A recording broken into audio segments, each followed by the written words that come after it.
King Nebuchadnezzar, to the nations and peoples of every language who live in all the earth, may you prosper greatly. It is my pleasure to tell you about the miraculous signs and wonders that the Most High God has performed for me. How great are his signs, how mighty his wonders. His kingdom is an eternal kingdom. His dominion endures from generation to generation. I, Nebuchadnezzar, was at home in my palace, contented and prosperous. I had a dream that made me afraid. As I was lying in bed, the images and visions that passed through my mind terrified me. So I commanded that all the wise men of Babylon be brought before me to interpret the dream for me. When the magicians, enchanters, astrologers, and diviners came, I told them the dream, but they could not interpret it for me. Finally, Daniel came into my presence, and I told him the dream. He is called Belteshazzar, after the name of my God, and the spirit of the holy gods is in him. I said, Belteshazzar, chief of the magicians, I know that the spirit of the holy gods is in you, and no mystery is too difficult for you. Here is my dream, interpreted for me. These are the visions I saw while lying in bed. I looked, and there before me stood a tree in the middle of the land. Its height was enormous. The tree grew large and strong, and its top touched the sky. It was visible to the ends of the earth. Its leaves were beautiful, its fruit abundant, and on it was food for all. Under it the wild animals found shelter, and the birds lived in its branches. From it every creature was fed. In the visions I saw while lying in bed, I looked, and there before me was a holy one, a messenger, coming down from heaven. He called in a loud voice, "Cut down the tree and trim off its branches. Strip off its leaves and scatter its fruit. Let the animals flee from under it and the birds from its branches. But let the stump and its roots, bound with iron and bronze, remain in the ground, in the grass of the field. Let him be drenched with the dew of heaven, and let him live with the animals among the plants of the earth. Let his mind be changed from that of a human being, and let him be given the mind of an animal, till 7 times pass by for him. The decision is announced by messengers. The holy ones declare the verdict, so that the living may know that the Most High is sovereign over the kingdoms on earth, and gives them to anyone he wishes, and sets over them the lowliest of people." This is the dream that I, King Nebuchadnezzar, had. Now, Belteshazzar, tell me what it means, for none of the wise men in my kingdom can interpret it for me. But you can, because the spirit of the holy gods is in you. Then Daniel, also called Belteshazzar, was greatly perplexed for a time, and his thoughts terrified him. So the king said, Belteshazzar, do not let the dream or its meaning alarm you.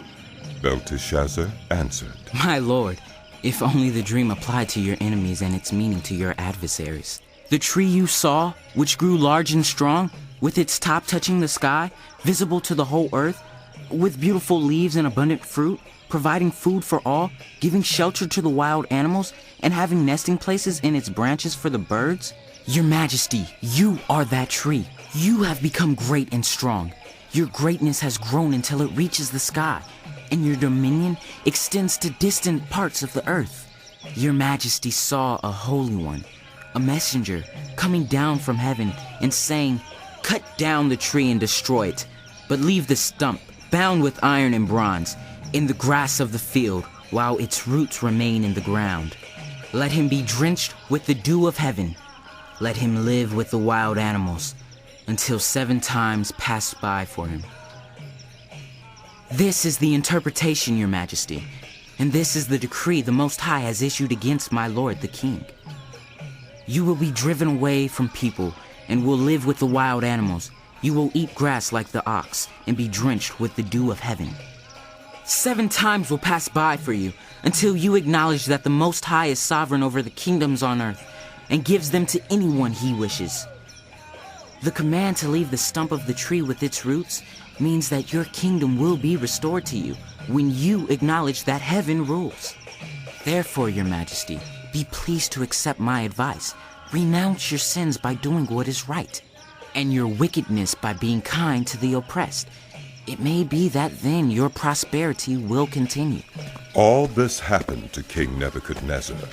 12 months later, as the king was walking on the roof of the royal palace of Babylon, he said, Is not this the great Babylon I have built as the royal residence, by my mighty power and for the glory of my majesty?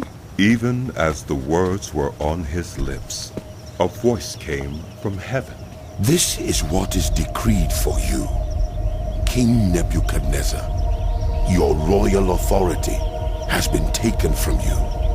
You will be driven away from people and will live with the wild animals. You will eat grass like the ox. 7 times will pass by for you until you acknowledge that the Most High is sovereign over the kingdoms on earth and gives them to anyone he wishes. Immediately what had been said about Nebuchadnezzar was fulfilled. He was driven away from people and ate grass like the ox. His body was drenched with the dew of heaven until his hair grew like the feathers of an eagle and his nails like the claws of a bird. At the end of that time, I, Nebuchadnezzar, raised my eyes towards heaven, and my sanity was restored. Then I praised the Most High. I honored and glorified him who lives forever. His dominion is an eternal dominion. His kingdom endures from generation to generation. All the peoples of the earth are regarded as nothing.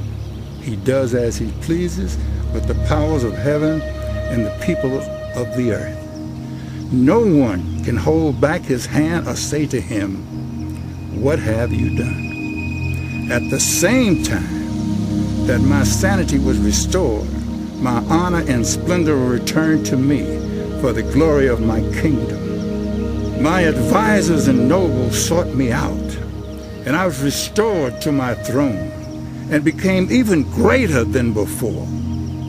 Now I, Nebuchadnezzar, praise and exalt and glorify the King of heaven, because everything he does is right, and all his ways are just.